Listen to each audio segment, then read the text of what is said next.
मनुस्मृति में स्त्रियों को सवर्णा बनने का निर्देश देकर और उनके कर्तव्यों में धर्म कार्याणि धर्मे चैव नियोजयेत जैसे कानून बनाकर जो उनकी उच्च शिक्षा की परंपरा प्रारंभ की थी, उस परंपरा के सुदीर्घ इतिहास पर हमने गत अंकों में दृष्टिपात किया है। अभी उस विषय के कुछ और बिंदु और प्रमाण शेष रहते हैं जिनका उल्लेख किया जाना इस चर्चा में बहुत आवश्यक प्रतीत होता है। नवीन स्मृतियों के रचना काल में नारी की स्थिति कुछ शिथिल पड़ गई थी, किंतु वे नवीन स्मृतियां भी स्वीकार करती हैं कि प्राचीन वैदिक काल में, प्राचीन शास्त्रों में नारी के प्रति भेदभाव का व्यवहार नहीं था। यम स्मृति का एक बहुत प्रसिद्ध वचन है। यम कहते हैं, पुरा कल्पे तु नारी नाम मौंजी बंधनमिष्यते अध्ययनम च वेदानाम अध्यापनम च वेदानाम सावित्री वाचनम तथा।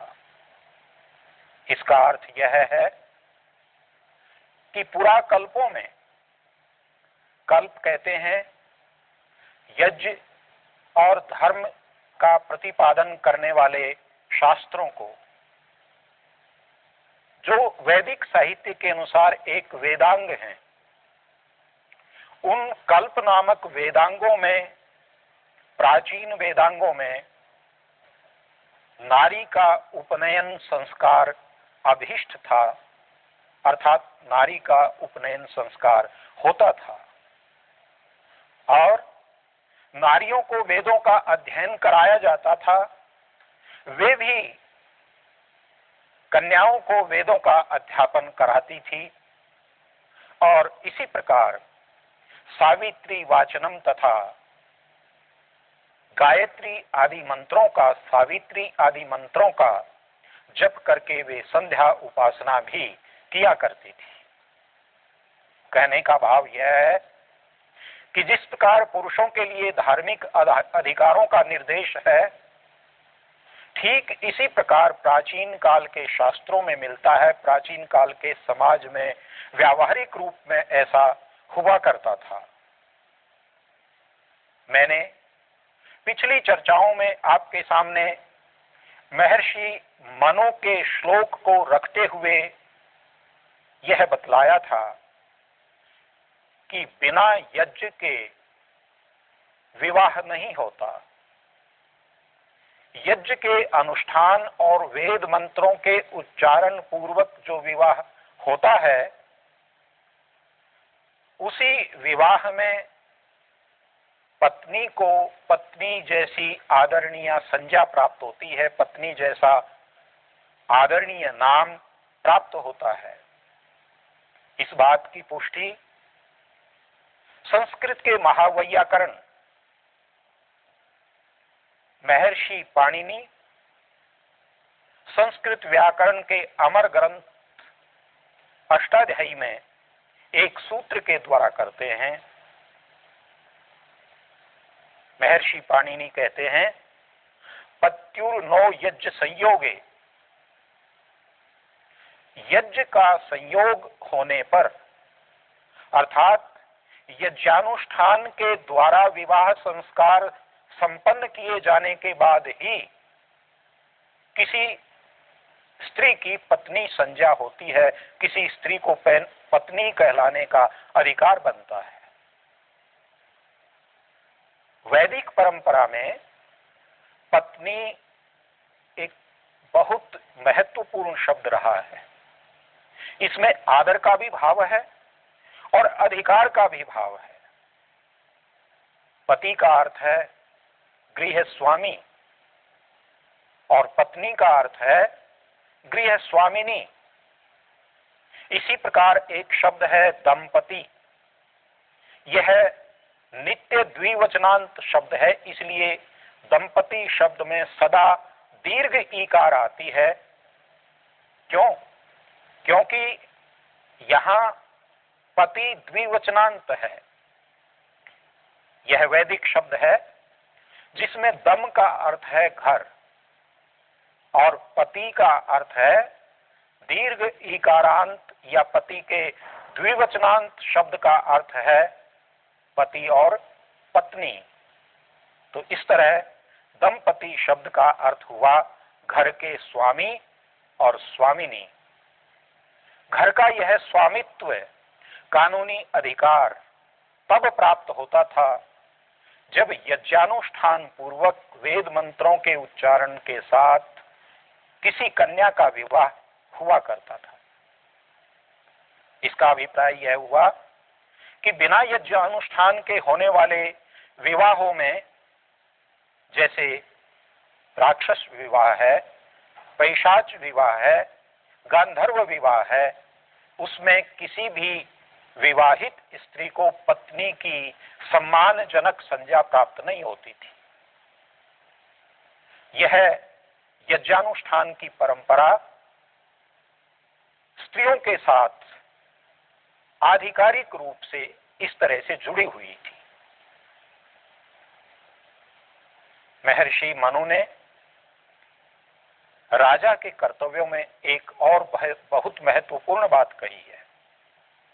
वे कहते हैं, कन्या नाम संप्रदानम च कुमारी नाम च रक्षणम। इसका अर्थ करते हुए महर्षि दयानंद कहते हैं, कन्याओं और कुमारों को गुरुकुल में प्रवेश के लिए भेजा जाना, उनका रक्षण और संवर्धन करना और स्नातक होने के बाद में उनका निर्धारित आयु में विवाह होना, ये राजा के द्वारा निरीक्षण करने योग्य कार्य हैं। राजा के नियमों के अनुसार होने योग्य कार्य हैं। राजा को इन बातों पर ध्यान रखना चाहिए और उपयुक्त समय में यदि कोई बालक या बालिका माता पिता के द्वारा गुरुकुल में नहीं भेजे जाते हैं, तो ऐसे माता पिता को राजा के द्वारा दंड प्राप्त होना चाहिए। प्राचीन काल में इस प्रकार अनिवार्य शिक्षा का यह विधान था। कौशिकी ब्राह्मण के एक वचन से इसकी पुष्टि होती है, जहां पर यह कहा गया है कि 8 वर्ष की आयु तक सभी बालक बालिकाओं को गुरुकुल में भेजा जाना चाहिए, और यदि कोई माता पिता या अभिभावक उन्हें गुरुकुल में नहीं भेजता है तो राजा को ऐसे अभिभावकों को दंड देना चाहिए।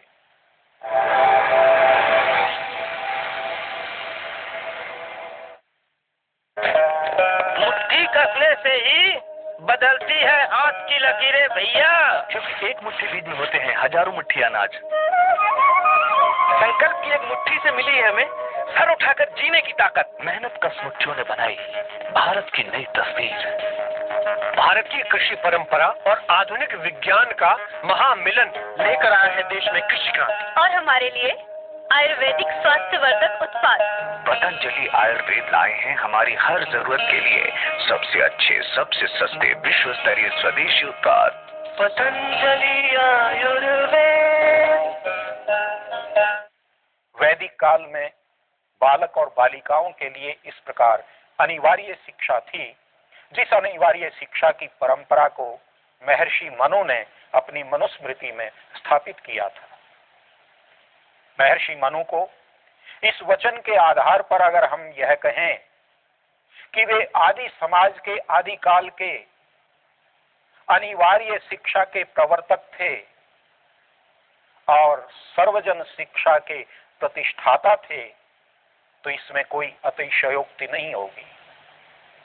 कारण यह है कि अपने प्रसिद्ध श्लोक में एतद् देश प्रसूतस्य सकाशादग्र जन्मनः स्वम स्वम चरित्रम शिक्षेरन पृथिव्याम सर्वमानवाः, इस श्लोक में उन्होंने पृथ्वी भर के समस्त मानवों को आमंत्रित किया है शिक्षा और दीक्षा प्राप्त करने के लिए, बिना किसी स्त्री और पुरुष के भेदभाव के, बिना किसी जाति पाति के भेदभाव के, बिना किसी वर्ण के भेदभाव के और बिना किसी ऊंच नीच या देश प्रदेश के भेदभाव के सभी लोगों को आमंत्रित किया है कि आओ और आकर के यहाँ पर तुम अपने कर्तव्यों की और अपने